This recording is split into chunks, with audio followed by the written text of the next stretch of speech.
મિત્રો, જય સ્વામિનારાયણ. ભાર્ગવ સાહેબના ધોરણ 12 ની અંદર ગુજરાતી વિષયની અંતર્ગત આપણે વિષયાંકમાં જે શૈલ્વી પંકજમ નામનો 16મો ગદ્ય ચાલતો ઈવાડેવ રચિત, તેમાં આપણે અગાઉના ભાગમાં જોયું પાઠની શરૂઆતમાં કે લેખક જે છે એ ગાંધીગ્રામ પહોંચી ગયા છે.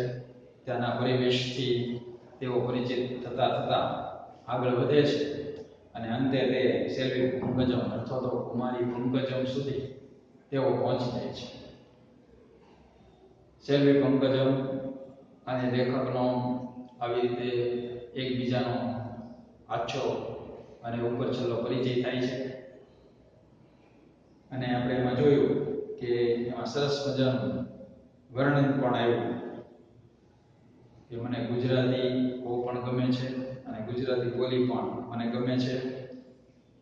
શૈલ્વી અથવા તો કુમારી પંકજમે એમએસસી હોમ સાયન્સ ત્યાં પૂરું કર્યું છે, વડોદરામાં રહીને જ. અને આ રીતના જે શબ્દો છે એમાં લેખકને ખ્યાલ આવી જાય છે કે એવો પણ લેખકને પસંદ કરે છે. લેખક પણ ધીરે ધીરે એના સ્નેહમાં એના આકર્ષણમાં ખેંચાતા ચાલે છે.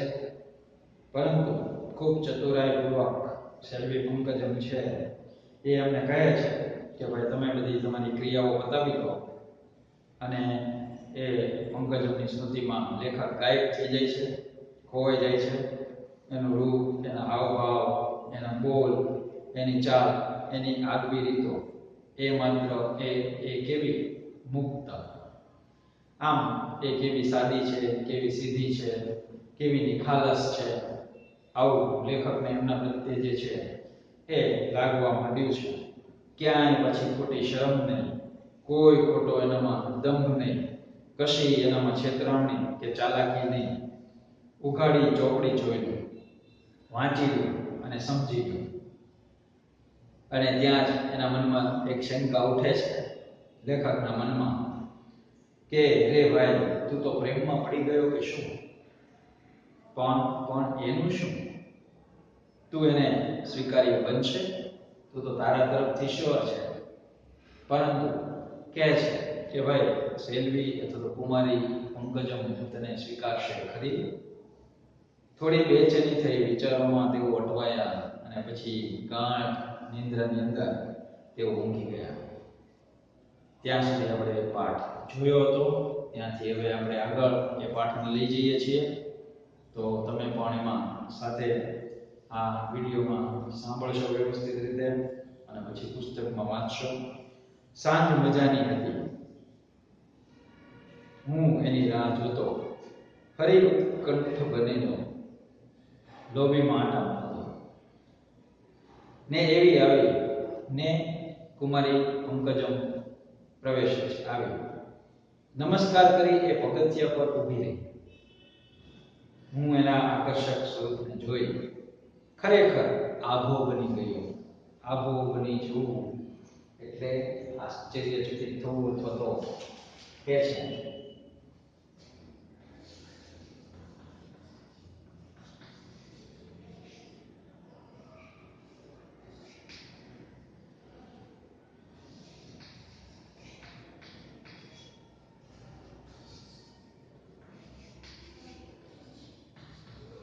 આશ્ચર્યમાં પડવું. આભો બની જવું એટલે આશ્ચર્યમાં પડવું. શૈલ્વી કુમારી પંકજમને તૈયાર થયેલી જોઈ અને તેઓ આશ્ચર્યમાં પડી ગયા હતા. આભો બની જવું, આશ્ચર્યમાં પડી જવું. સ્તબ્ધ બની જવું એમ પણ થાય. એનો બીજો અર્થ એ પણ તમે લખી શકો છો.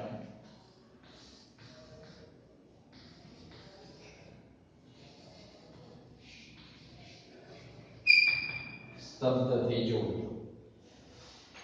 કુમારી પંકજમે કહ્યું હતું કે આપણે સાંજે મળીશું અને એ રીતે આવી પહોંચે છે. પગથિયા ઉપર ઊભી છે અને એને જોઈ, એના આકર્ષક સ્વરૂપને જોઈ અને લેખક આવી રીતે અચંબામાં પડી જાય છે, સ્તબ્ધ થઈ જાય છે. મને અનુભવ થયો કે હું કોઈ નવી જ વ્યક્તિને અહીં મળી રહ્યો છું. સાદગીમાં પણ આટલી મોહકતા, સુંદરતા અને કમનીયતા હોઈ શકે એનો ખ્યાલ મને જીવનમાં પહેલી વાર આવ્યો. મારું મન હર્ષ વિભોર બની ઉઠ્યું. હર્ષ વિભોર બની ઉઠવું એટલે એકદમ પ્રફુલ્લિત થવું, એકદમ આનંદિત થવું.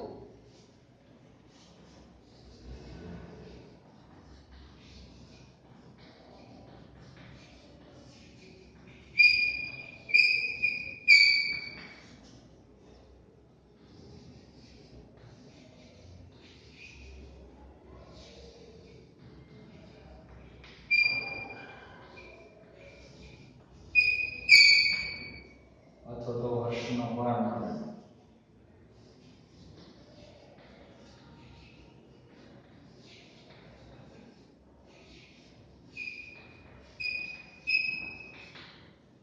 તો કહે છે કે લેખક તો એ જોઈ અને ખૂબ આનંદિત થઈ ગયા. એમના હર્ષનો કોઈ પાર ન રહ્યો અને એમને જે રીતે કહ્યું હતું એ પ્રમાણે એમને ત્યાં પહોંચી ગઈ. પણ લેખક છે એ આ દ્રશ્ય જોઈ ખૂબ આનંદિત થઈ. કારણ આ દેખાતું ખરબચડું જીવન શહેરના ઉપલક્યા ભપકાને ક્યાંય રચે છે. ઉપલક્યા એટલે ઉપર છલા, કૃત્રિમ, ભપકાને ક્યાંય લજવે છે એટલે શરમ આવે છે એવું ચીવટવાળું શોભન લબ્ધ એટલે શોભાયમાન એવું એમને પ્રાપ્ત થયું. ચોરસ ડિઝાઇનના તખ્તામાં ગ્રામ પ્રતીકોની તપકીરિયા અને પોપટી રંગની હાથથી શણગારાયેલી ખાદીની ઝીણી સાડીમાં એ કુમારી સેલ્વી પંકજમ સજ્જ બની હતી. કપાળમાં ગુલાબી રંગનો કંકુનો મોટો ચાંદલો હતો. લુખ્ખા એટલે કોરા ઢીલા વાળના આધુનિક સ્ટાઇલના અંબોડામાં ફૂલોની ગૂંથણી હતી. આછા બદામી રંગની પટ્ટીમાં લાલ મોહરવાળી હાથે બનાવેલી ચપ્પલો હતી. ભભક અને મહકથી વાતાવરણ સચેતન બની ગયું હતું. આમ એમનું વર્ણન કરે છે સેલ્વી અથવા કુમારી પંકજમ કે આવી લાગતી હતી. કંઈક બોલવાનું, એની પ્રશંસા કરવાનું, એને આનંદિત બનાવવાનું મને મન થઈ ઉઠ્યું. લેખકને ખાદીની સાડી, ગ્રામ વિસ્તાર, સાદા માણસો, આ બધું આટલું તો સુંદર હોઈ શકે, એમાં આટલી શોભા હોઈ શકે, એનો ખ્યાલ જો હું ગાંધીગ્રામ ન આવ્યો હોત તો મને જીવનમાં કદીએ આવત. ખરેખર તો મને જિંદગીમાં ખબર જ ન પડે કે ગ્રામ્ય જીવનની અંદર પણ આટલી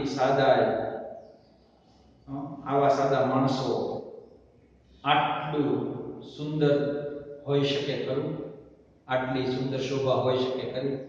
ખરેખર કે છે કે આ સંસ્થાની અથવા તો સેલ્વી કે કુમારી પંકજમની મુલાકાત મેં ન લીધી હોય તો મને ક્યારેય ખ્યાલ આવ્યો ન હોત. ખરેખર આ સાડી તમને સરસ દીપે છે એટલે શોભે છે.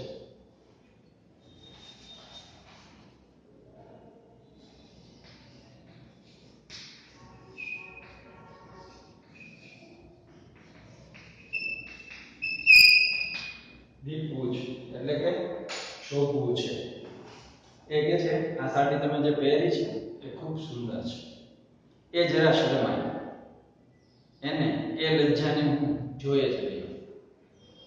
પોતાને સાંભળી લઈ એ બોલી,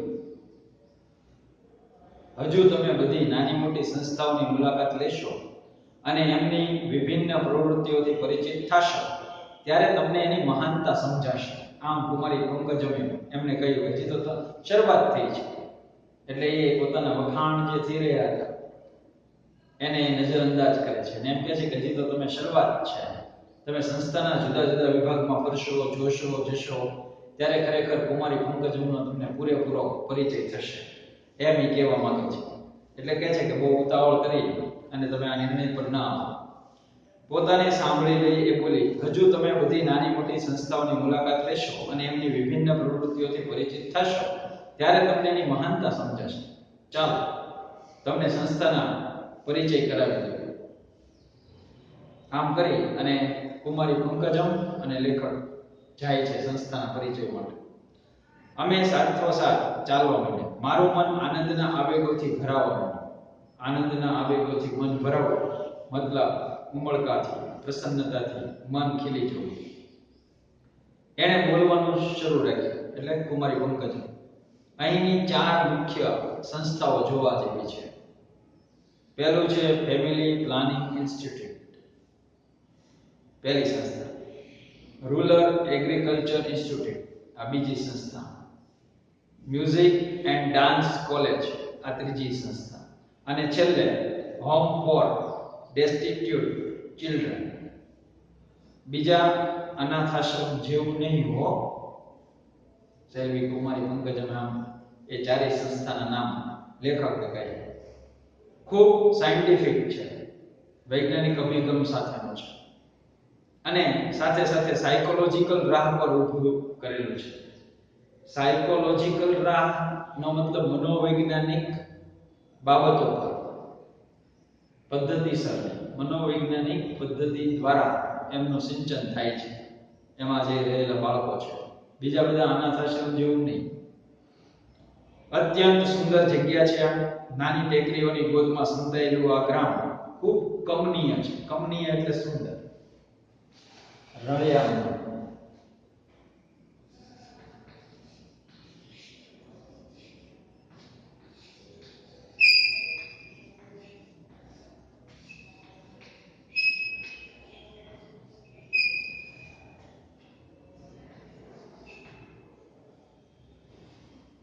એકદમ રળિયામણું છે, એકદમ સુંદર છે, કમનીય છે. તો કે છે અત્યંત સુંદર જગ્યા છે. આ નાની ટેકરીઓની ગોદમાં સંતાયેલું એક નાનકડું એવું ગામ ખૂબ અત્યંત રમણીય છે. બધા જ ને આ ગામ ખૂબ ગમી જાય છે. એની અંદર રહેતા માણસો પણ. એનું મોં લાલચોળ બની ગયું. એને હાથ રૂમાલ મોં પર દબાવ્યો. હું તો બચપણથી આની પ્રીતમાં છું. બીજા કેટલાય વિદેશીઓ અહીં સ્થિર થયા છે. 2-4 એક ઇન્સ્ટિટ્યૂટમાં રહેલા છે. મોન્ટેસોરી સાથે કામ કરી ચૂકેલા એક અંતેવાસી, મોન્ટેસરી વ્યક્તિનું નામ છે, એની સાથે કામ કરી ચૂકેલા એક અંતેવાસી, એમની સાથે કામ કરી રહેલી એક વ્યક્તિ છે. ડેસ્ટિટ્યુટ હોમમાં રહે છે. ચાલતા ચાલતા એણે મને સંસ્થાના પાયાથી માંડીને અત્યાર સુધીના વિકાસની વાત કરી. આ સંસ્થા એટલે અમ્મા અને અપ્પાની જીવન કથની સમજીને ગાંધીના ચુસ્ત અનુયાયી ને અંતેવાસી અમ્મા અને અપ્પાએ આ જંગલમાં કેવો મંગલ સર્જ્યો છે તેની એને રસપ્રદ ઘટના કીધી. એ કથા મેં સાંભળી. ગાંધીજીના આદર્શોની કેટલીક નજીક રહી ડોક્ટર અમ્મા અને પૈસાપાત્ર અપ્પાએ આ સંસ્થાને ઊભી કરી અને તેણે ભાવપૂર્વક બયાન કર્યું, રજૂઆત કરી. બયાન કરવું એટલે રજૂઆત કરવી.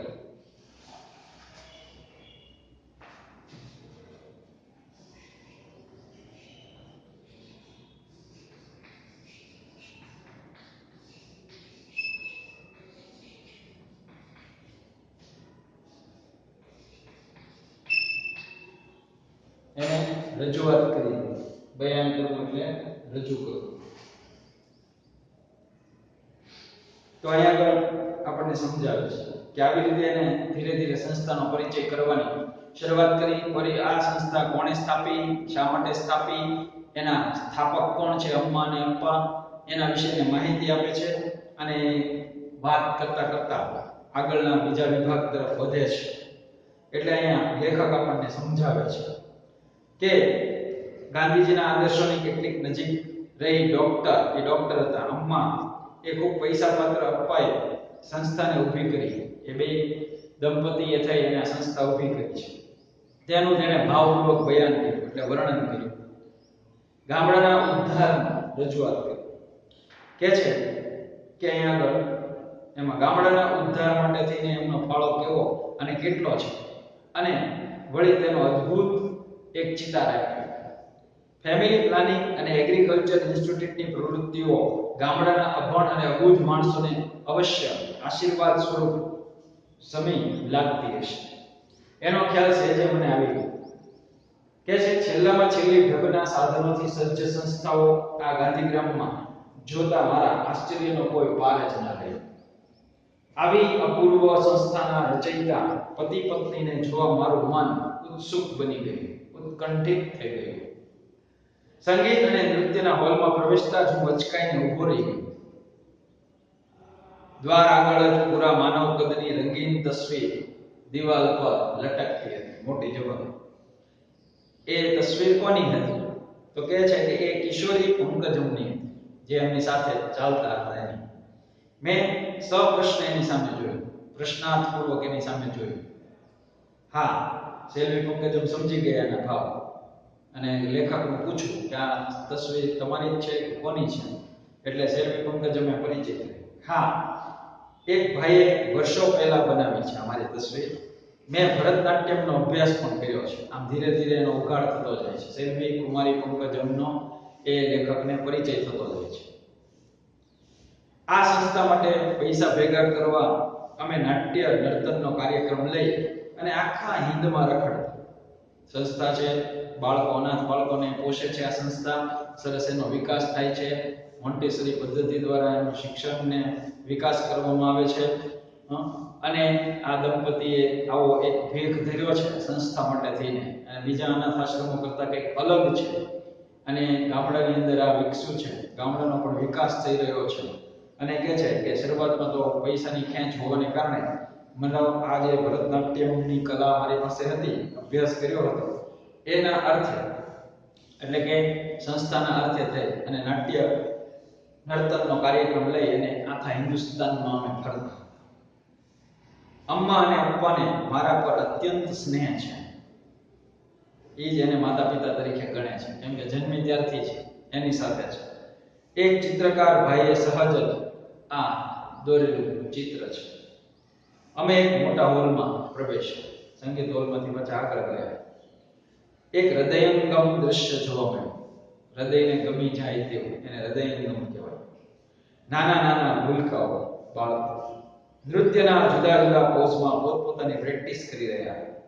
અમને જોઈને ત્યાંની આધેડબાઈએ તબલચી પાસે થાપ મરાવી ને બધા બાળકોને શિસ્તબદ્ધ પોતપોતાની મુક્કર જગ્યાએ જઈ અમુક પોઝમાં સ્થિર થઈ ગયા. મુક્કર એટલે ચોક્કસ જગ્યાએ થઈ અને તેઓ લાઈનમાં ઊભા રહી ગયા. બાઈ ઘોડા બોલવા માંડી ને એક મનોહર હલનચલનની ભાત બાંધવા માંડી. મારા મનમાં એ ઘરની કલ્પના ઉઠવા લાગી. સ્વચ્છ, સુંદર જ નહીં પણ સંસ્કારી અને કલાત્મક ગૃહની પંકજમનું વર્તન એટલું સુશીલ હતું કે મારી બધી શંકાઓ એણે દૂર કરી નાખી. ત્યાંથી નીકળી અમે સીધા ડેસ્ટિટ્યુ હોમની અંદર પ્રવેશી ગયા. દરવાજામાં પ્રવેશ કરતા જ એ કુમારી પંકજમ બોલી, અમને સૌને આ સંસ્થાનું બહુ જ ગૌરવ છે. અમે એને કલગીરૂપ સંસ્થા માનીએ છીએ. આ બાળકોમાંથી એક જૂથ પંકજમ બાજુ દોડી ગયું અને એને લગભગ મારાથી દૂર લઈ ગયું. પેલા બાઈ મારી પાસે આવ્યા, નમસ્કાર કરીને બોલ્યા, તમને હવે પંકજમ થોડો વખત નહીં પ્રાપ્ત થાય. કેમ? તો કે આજે બાળકોએ એને મળ્યા છે અને લાંબા સમયથી એને મળ્યા ન, એટલે આ તક મળતા એની સાથે થોડું એ કહે છે કે ખેલી લેશે, રમી લેશે, મળી લેશે. ચાલો, હું તમને આ સંસ્થાનો આગળ પરિચય કરાવીશ. એમ કરી અને એ અમને લઈ ગયા. એ એક અત્યંત મજાનું સ્થળ હતું. અનાથ બાળકો માટેનું તો જાણે કે સ્વર્ગ જ ગણાય.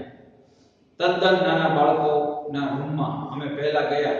3-4 શિક્ષિકાઓ અને આયાઓ બચ્ચાઓની દેખભાળ કરી રહ્યા હતા. બધાને નર્સિંગ અને મોન્ટેસરી શિક્ષણની તાલીમ ત્યાં જ આપવામાં આવતી. 5-10 મિનિટ હું ત્યાં ઊભો રહ્યો. બે પરસ્પર વિરોધી લાગણીઓનું ઘર્ષણ મારા મનમાં ચાલી રહ્યું હતું. સ્વચ્છ અને પ્રેમળ વાતાવરણમાં ઉગી રહેલા ફૂલો મને ખુશ કરી રહ્યા હતા બાળકોને આવી રીતે રમતા જોઈને. તો બીજી બાજુ એમના નિકટના સંબંધીઓથી એ ત્યજાયેલા હતા એ જાણી અને હું અત્યંત વેદના અને દુઃખ અનુભવી રહ્યો હતો. કારણ કે સંવેદનશીલ હોય લેખકો હોય ને આપણે પણ ઘણીવાર એવી મુલાકાત લઈએ ત્યારે આપણું હૃદય પણ એવી કરુણા અનુભવતું હોય છે. એક જાડો આનંદી બાળક ઘૂંટણિયા ભરતો મારી પાસે આવી પહોંચ્યો. મેં એને ઉંચકી લીધો. એ ખિલખિલાટ હસી પડ્યો. એને નીચે મૂકીને અમે ત્યાંથી આગળ જવા માટેની તૈયારી કરી. ઊંચે સાદે રડવા લાગ્યો. ત્યારે મારું અંતર દ્રવી ઉઠ્યું અત્યંત ચોખ્ખી વ્યવસ્થિત બાળકોની શારીરિક અને માનસિક પ્રગતિ માટે બધી જ સામગ્રીથી સજ્જ એ રૂમો મારા ચિત્તમાં સદાયને માટે વઢાઈ ગયા હતા, સ્મૃતિબદ્ધ થઈ ગયા હતા. ચિત્તમાં વઢાઈ જવું એટલે સ્મૃતિબદ્ધ થવું. બહાર મેદાનમાં આવ્યા અમે નાના બાળકો કલ્લોલ કરી રહ્યા હતા. એકાએક પ્રશ્ન ઉઠ્યો અને મેં વળી એને પૂછી નાખ્યો. માફ કરજો, આ પ્રશ્ન પૂછવા માટે ઉત્સુકતા હું રોકી શકતો નથી. આ બધાના મા બાપોથી તમે જ્ઞાત હો છો? એ જ્યારે ડિસ્ટ્રિક્ટ હોમની મુલાકાત લઈને બહાર આવ્યા ત્યારે એમને જે બતાવનાર સાથી હતા એમને આ પ્રશ્ન પૂછ્યો કે હું અમારા પ્રશ્ન પૂછવાની ઉત્સુકતા રોકી શકતો નથી. એ પ્રશ્ન મારો આ પ્રમાણે છે કે અહીં જેટલા બાળકો છે એ બધાના મા બાપોથી તમે જ્ઞાત હો છો, એટલે કે તમે એને ઓળખતા હો છો, એની તમને જાણ હોય છે? આ બાળકોને અહીં કોણ લાવે છે? બધા જ ગરીબ, દવંગર, પુનિત, પાપી, દુર્જન, સજ્જન, જેના દિલમાં રામ વસ્યો હોય છે તે બાળકને ગળું ટૂંપવાના બદલે, એ રઝળતું છોડી દેવાના બદલે એને અહીં લઈ આવે છે. આમ એને જવાબ મળ્યો કે કોઈ ગરીબ માણસ હોય, પહોંચી ન શકતા હોય, દવંગર, ખૂબ પૈસાદાર હોય, સારા પવિત્ર માણસો હોય, પાપી માણસો હોય, દુર્જન માણસો હોય, સજ્જન માણસો હોય, કોઈના દિલમાં જો રામ વસે તો આવી રીતે રઝળતું રખડતું બાળકને જોવે ફાળે તો એ અહીં આગળ આવી અને આ સંસ્થાને સોંપી દે છે. ગટરમાંથી, કોઈ કૂવામાંથી, કોઈ ઉકરડેથી, કોઈ જંગલમાંથી, કંઈ કલ્પનામાં ન આવે એવી ગંદી જગ્યાઓમાંથી માણસો એમને બહાર કાઢી આપણને આપી જાય છે આ સંસ્થા. કોઈ જ વખત અમને એના મા બાપોની જાણ થાય છે? મોટા ભાગનાની નથી હોતી. ક્યારેક વળી જાણ થઈ જાય છે એ બાળકોને લોકો સોંપી જાય છે આવી રીતે ક્યાંયથી અલગ અલગ જગ્યાએથી. પછી કે છે કે અમુક મા બાપોની અમને જાણ થાય છે અને અમુક મા બાપોની તો અમને ખબર હોતી જ નથી. હવે અહીંથી વળાંક આવશે આપણી આ સ્ટોરીની અંદર.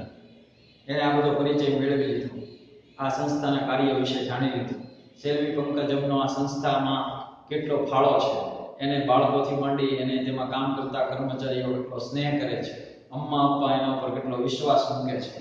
અને લેખકના મનમાં પ્રશ્ન કદાચ સળવળતો હશે કે તો આ કુમારીનો પરિચયમાં હજી એના મા બાપ વિશેની કોઈ વાત આવી નથી, તો એટલે આ બધી બાબતો હવે સસ્પેન્સ ધીરે ધીરે આગળ ખુલે છે. એટલે એ કહે છે કે ભાઈ આવી રીતે જાણ હોતી નથી. અમે કિશોર બ્લોકમાં બાજુ આગળ વધતા હતા. તમે આ બાળકોને કેવી રીતે તૈયાર કરો છો? લેખકે પ્રશ્ન કર્યો. તેઓ એમની કમનસીબ દશાથી માહિતગાર હોય છે કે આવી રીતે એમનો ત્યાગ થયો હોય છે, આમ છે તેમ છે. એ ઉંમરલાયક થાય ત્યારે નોર્મલ માણસની જેમ જ એ દુનિયામાં જોડાઈ શકે છે? સમાજ એમને કઈ રીતે સ્વીકારે છે? તમારો અનુભવ આના વિશે શું કહે છે? આમ લેખક એટલા બધા પ્રશ્નો એક સાથે હારમાળા સ્વરૂપે મૂકી દીધા. એટલે કહે છે આ બાળકોને સર્વ રીતે તૈયાર કરવામાં અમે અમારાથી બને એટલું બધું કરીએ છીએ. એમની બુદ્ધિ ને બીજી શક્તિઓ લક્ષ્યમાં લઈએ, એને લાયક તાલીમ આપવા અમે પૂરો પ્રયત્ન કરીએ છીએ. મોટા ભાગે સફળતા મળી છે અમને, પરંતુ કેટલાક બાળકોની બાબતોમાં અમે નિષ્ફળ પણ ગયા છીએ. કહે છે કે ભાઈ અમે અહીં આવેલા બાળકોને બરાબર સરસ રીતે મનોવૈજ્ઞાનિક પદ્ધતિથી એમને ઉછેર કરીએ છીએ અને એની અંદરની કોઈ વિશિષ્ટ શક્તિને અમે ઓળખી અને એમને બરાબર તૈયાર કરીએ છીએ. એમનો વિકાસ થાય એવું અમે ઈચ્છીએ છીએ. એમાં ઘણા બાળકો જે છે એ આવી રીતે સરસ વિકસી પણ જાય છે અને ઘણામાં અમને સફળતા મળતી હોતી નથી. તમને એક નક્કર જ દાખલો આપો એમ કરીને સેલ્વી પંકજમનો સાચો પરિચય મળે છે. તમે પંકજમના મિત્ર છો. પંકજમ એ સંસ્થાની આગવી સિદ્ધિ છે આ સંસ્થા માટેની. એ એવું જ બાળક છે એમ કહેવા માંગે છે. તમે જાણો છો એનું નામ અમ્માએ જાણી બૂજીને આ રાખ્યું છે. એ કાદવનું કમળ છે એટલે એનું નામ સેલ્વી પંકજમ રાખ્યું છે. એ આ સંસ્થાનું ફરજંદ છે, બાળક છે. અમને એનું મોટું ગૌરવ છે. મારી છાતીમાં ભયંકર કડાકો થયો. લેખકને આ સાંભળીને કડાકો થયો. ઓહો, આના મા બાપ વિશે તો એ જાણતા નથી ને આ જેમ અનાથ આશ્રમમાં ઉછીને આ બધા બાળકો જેવી રીતે મોટા થાય છે, એમ હમણાં કીધું એમ પાપી, સજ્જન, દુર્જન જ્યાં જ્યાંથી લાવીને મૂકે છે. એટલે અમ્મા અપ્પાએ સેલ્વી પંકજમને પણ એ જ આવું બાળક હતું. એ પણ આ સંસ્થામાં આવી રીતે ઉછરીને મોટી થઈ અને અમ્મા અને અપ્પા જેમના માતા પિતાની જગ્યાએ અત્યારે છે એ એને ખૂબ ચાહે છે. આ સંસ્થાનું જે ફરજંદ છે, બાળક છે, એટલે અમને એની સિદ્ધિ ઉપર અને એમના વ્યક્તિત્વ ઉપર અમને ખૂબ ગૌરવ છે એમ લેખકને એને પરિચય કરાવ્યો. આ સાંભળતા જ મારી છાતીમાં ભયંકર કડાકો થયો, એટલે લેખકની છાતી. આ સૌમ્ય અને શાંત છોકરીની જોડ શોધવી બહુ મુશ્કેલ છે. ભણવામાં એ ફર્સ્ટ ક્લાસ પાસ રહી છે, એટલું જ નહીં બીજા ક્ષેત્રોમાં પણ એ મોખરે રહી છે. શું લેખન, શું નર્તન કે શું વક્તૃત્વ, આ એમની શક્તિનો એમને પરિચય કરાવ્યો. એ આ સંસ્થાનું ફરજંદ છે, એ કાદવનું કમળ છે, માટે એનું નામ પંકજમ છે. મારા મનમાં એ શબ્દો ઘોળાવા માંડ્યા. લેખકને આ બધી વસ્તુઓ જે છે એ વારંવાર યાદ આવવા લાગી. એના મા બાપની તમને જાણ છે ખરી એમ પૂછી લીધું. સહજ પ્રશ્ન થઈ ગયો લેખકથી. ના, એના મા બાપ, સ્નેહીજનો જે કાંઈ ગણો તે આ સંસ્થા જ છે ને એનાથી પણ અધિકતર એવા અમ્મા ને અપ્પા. મારા હૃદયતલમાં સુપ્ત પૂર્વગ્રહો સળવળવા માંડ્યા. સંતાયેલા, સુપ્ત એટલે છુપા જે પૂર્વગ્રહો હતા મનુષ્યમાં હોય એવી રીતે કે આ કોણ એની માતા હશે, કોણ એના પિતા હશે, કયા કુટુંબમાંથી આવતી હશે, કેવી રીતે એમનો જન્મ થયો હશે. એટલે આવા બધા જે એના પૂર્વગ્રહ વાળા પ્રશ્નો હતા જે આપણા સમાજમાં મોટા ભાગના લોકોને હોય એવું જ થયું. આને કેમ પરણે, એ કોણ હશે, એની માં જરૂર પતિતા જ હશે, કેવો વંશ વેલો હશે. ઓ મારું મન કેવું વિરક્ત બની ગયું છે, મન વિરક્ત થઈ ગયું. એટલે કે છે કે સંસારમાંથી મન ઉઠી જવું. અમે કિશોર બ્લોક આગળ આવી પહોંચ્યા. નાના વાડામાં પંકજમ કિશોર કિશોરીઓને સસલાની સંભાળ કેવી રીતે લેવી એના ઉપર એ સમજૂતી આપી રહી હતી. મારી સામે જોઈ એને એક મોહિત સ્મિત વેરી, પરંતુ શીત બની ગયેલા મારાથી સામું ન હસાણું, કેમ કે મનમાં વમળ ચાલે છે વિચારો. જ્યારે હવે એનો સાચો પરિચય મળી ગયો કે શેલ્ફી પંકજમ પણ આ રીતે જ અહીં રહી છે, અહીં ઉછરી છે, વિકસી છે, અને એમના માતા પિતા કોણ છે એ કાંઈ ખ્યાલ નથી. પણ એના માતા પિતા એ દૃષ્ટિએ અમ્મા અને અપ્પા છે, જે એની સંસ્થામાં એમને સારી રીતે રાખે છે, રહે છે, અને આ એમના બધા સહકર્મચારીઓ ખૂબ એમને ચાહે છે, બાળકો પણ ચાહે છે, અને કે છે એક અભિન્ન અંગ બની ગઈ છે. એટલે પણ હવે લેખકને આવી રીતે એની સામે જોઈ અને સ્મિત વેર્યું, પણ લેખક તો ટાટા બોળ થઈ ગયા છે આ બધા વિચારોની અંદર. એટલે એની સામે એનાથી હસાયું નહીં કે છે, અને એને ખ્યાલ આવી ગયો કે આમ મારો પરિચય એમને મળી ગયો છે. પરંતુ શીત બની ગયેલા મારાથી સામું ન હશે. તેને એના પૂર્વ જીવન સાથે નિસ્બત, અગાઉનું જીવન જે હોય એની એને મારે શું નિસ્બત. એને જો કેવી નિર્મળ, નિર્દોષ ને નિખાલસ, શું તું તારા પૂર્વગ્રહમાંથી મુક્ત નહીં બની શકે? આમ એના અંતર્દ્વંદ્વો અંદરથી વિચાર આવે છે. પણ એની માં કોની સાથે કેવો સંબંધ છે? ભયંકર ગજગ્રહ ચાલવા માંડ્યો. ગજગ્રહ ચાલવો એટલે આંતરદ્વંદ્વ અંદર વધ્યું.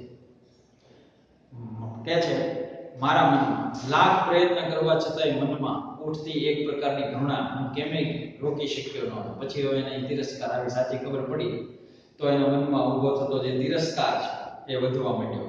એને રોકી શક્યા નહીં કે છે. અને અહીંયા આગળ આપણને રજૂઆત કરે છે કેમ એ કરી રોકી શકતો, હૃદયને આળું બનતું અટકાવી શકતો, ત્યાંથી ભાગી નીકળવાની વૃત્તિઓ જોર કરીને ઉછળી રહી. હું ઊંઘો બની ગયો. અમે બેઉ ગેસ્ટ હાઉસ તરફ જઈ રહ્યા. શાંત સંધ્યા રાત્રિ બની રહી. સંધ્યા હતી પણ મારા મનની અંદર તો ઘોર અંધકાર ભરેલા વિચારો હતા. એકદમ શાંત બની ગયા તમે. અમસ્તો જ ડેસ્ટિટ્યુ હોમ જોયા પછી ઘણાની આવી સ્થિતિ થઈ જાય છે. અગાઉ ઘણા એમના છોકરાઓ જોવા આવ્યા છે અને આવી રીતે જેને સંસ્થાનો પરિચય કરાવ્યો છે. અને આવું ડેસ્ટિટ્યુટ હોમ જે છે એની અંદરથી પસાર થાય પછી કહે છે કે આવી પરિસ્થિતિ ઘણા માણસોની થયેલી મેં જોઈ છે. કેમ કે એમની એમાં મનમાં કરુણા ને એવો ભાવ જે છે એ જન્મે છે. એટલે એ પોતે કહે છે આવી રીતે.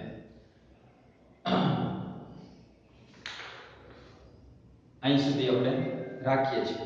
હવે પછીનો જે પાઠ છે એ આપણે એના ત્રીજા વિભાગની અંદર આપણે વિગતે જોઈશું.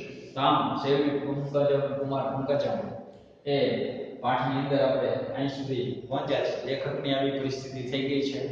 એમણે આખી સંસ્થાનો પરિચય મેળવ્યો. છેલ્લે એને કુમારી પંકજમનો પરિચય પણ પ્રાપ્ત થયો અને એ પરિચય સાચો પ્રાપ્ત થતા એના મનની અંદર ઘણા બધા વિચારોના વમળો જે છે એ ઉત્સુકતાથી વિચારોપૂર્વક અંતર્દ્વંદ્વ જે છે એ મનમાં ચાલી રહ્યું છે અને એના પૂર્વગ્રહો સળવળી રહ્યા છે. હવે એનું સમાધાન થશે કે કેમ એ માટે થઈને આપણે અહીંયા પાઠ અટકાવી છીએ. આ કુતૂહલ તમને રહે, આગળ એ પાઠ વાંચી જાઓ અને પાઠ પૂરો કરશો. હવે પછીના વિડીયોમાં આ પાઠ જે છે એ આપણો પૂરો થશે. ત્યાં સુધી ભાર્ગવ સાહેબના જય સ્વામિનારાયણ.